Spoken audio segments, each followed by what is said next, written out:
Bisikan di warung tua. Malam itu, Doni sedang menunggu pelanggan di warung angkringannya yang berada di pinggir jalan sepi. Angkringan itu dulunya adalah warung tua yang sudah lama ditinggalkan, tapi Doni menyewanya karena murah. Pukul 11 malam, jalanan makin lengang. Angin berhembus pelan, membuat lampu warung bergoyang. Tiba-tiba, terdengar suara lirih. "Mas, tambahin nasinya." Doni menoleh. Tak ada siapa-siapa. Merinding, ia mencoba mengabaikan dan merapikan dagangannya. Tapi suara itu terdengar lagi, lebih dekat. "Mas, nasinya kurang banyak." Doni merasa ada yang berdiri di belakangnya. Dengan tangan gemetar, ia menoleh perlahan. Di sana, seorang wanita pucat dengan mata kosong menatapnya, mulutnya terbuka lebar seperti hendak menelan. Doni terhuyung ke belakang, menutup mata, dan berteriak. Saat ia membuka mata, warungnya kosong. Tapi di atas meja, ada seporsi nasi kucing yang sudah habis. Doni merasa tubuhnya lemas. Jantungnya masih berdegup kencang, tapi ia mencoba berpikir logis. Mungkin hanya halusinasi karena lelah.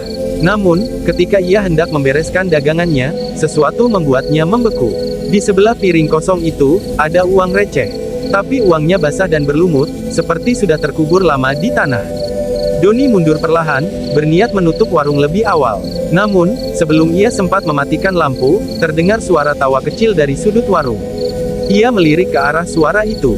Di sana, sosok wanita tadi duduk di bangku kayu, tubuhnya membungkuk sambil tertawa pelan. Perlahan, kepalanya menoleh ke arah Doni, senyumnya melebar, lebih lebar dari seharusnya. Doni tak bisa lagi berpikir.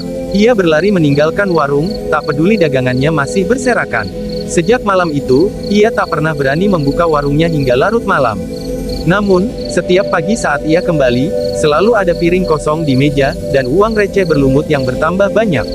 Malam berikutnya, Doni mencoba menguatkan diri. Ia berpikir, mungkin ada orang iseng yang sengaja menakut-nakutinya. Tapi satu hal yang mengganggu pikirannya, dari mana datangnya uang receh berlumut itu. Akhirnya, ia bertanya pada Pade Surip, seorang warga tua yang rumahnya tak jauh dari warung. Saat Doni menceritakan kejadian aneh itu, wajah Pade Surip langsung berubah pucat. "Warung itu dulunya milik Mbok Sarmi," kata Pade Surip dengan suara pelan. "Dia sering jualan sampai larut malam. Suatu malam, ada pelanggan terakhir yang datang, seorang wanita misterius yang meminta tambah nasi terus-menerus. Tapi setelah makan, dia tidak membayar. Mbok Sarmi marah dan mengusirnya. Malam itu juga, Mbok Sarmi ditemukan meninggal mendadak di warungnya, dengan ekspresi ketakutan." Doni merinding. Sejak saat itu, warung ini selalu ada piring kosong dan uang receh berlumut setiap pagi. Seakan-akan, pelanggan terakhir itu masih datang untuk makan. Doni merasa kakinya lemas. Malam itu, ia memutuskan untuk menutup warungnya lebih awal. Tapi sebelum ia pergi, ia menoleh ke meja tempat piring kosong itu biasa muncul.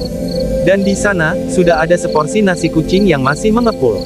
Dari belakangnya, terdengar suara berbisik. "Mas, nasinya kurang banyak."